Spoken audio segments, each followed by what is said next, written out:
Umabot na nga po mga idol sa 8 games ang win streak ng Minnesota Timberwolves matapos nilang maipanalo ang game laban sa Utah Jazz na pinangunahan ni Anthony Edwards na nagtala ng 41 points, Jaden McDaniels na merong 20 points, 12 rebounds. At dahil sa panalo, umakyat muli sila sa 40 wins, 29 losses bilang number 7 sa West. Kahit man lamang sila sa Warriors pagdating sa bilang ng panalo, hindi pa rin nila ito malampasan sa standing since meron nga silang 29 losses kumpara sa 28 lamang ng Golden State. Pero hindi rin naman magtatapos dyan ang kwento ng kanilang agawan sa top 6 dahil kung sakaling matalo ang Golden State sa kanilang next game laban sa Denver Nuggets ay ang Timberwolves ang aakyat sa ika-6 na pwesto. Sa madaling salita, kailangan talaga ng Warriors maipagpatuloy ang panalo dahil literal hinahabol sila ng Minnesota at kahit man isang pagkakamali lamang ang kanilang magawa, babagsak sila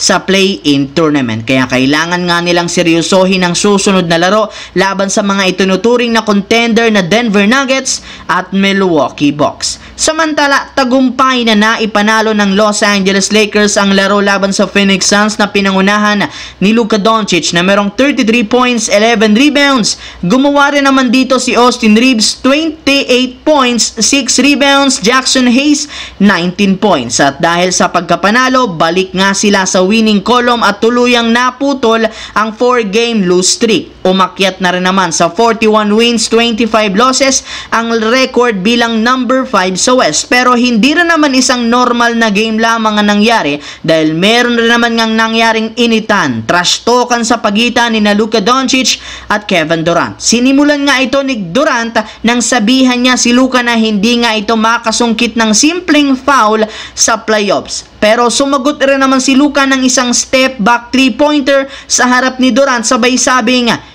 hindi nga daw makakapasok sa playoffs ang Phoenix Suns. Kaya dyan nga nagsimulang ginanahan ang dalawang player na ito, lalo si Luka na naging sobrang unstoppable sa kanilang pagkapanalo. Samantala, naputol na ang 16-game winning streak ng Cleveland Cavaliers matapos silang matalo laban sa Orlando Magic 108-103 kung saan nasayang ang performance ni Donovan Mitchell, 23 points, Jarrett Allen 20 points. At dahil sa pagkatalo, bumaba sa 11 losses ang kanilang record kung saan napatunayan na beatable pa rin sila. Pero ayon mismo sa naging pahayag ni Donovan Mitchell, hindi rin naman dapat mag-alala ang mga fans sa pagkatalo dahil medyo minalas lamang nga daw sila.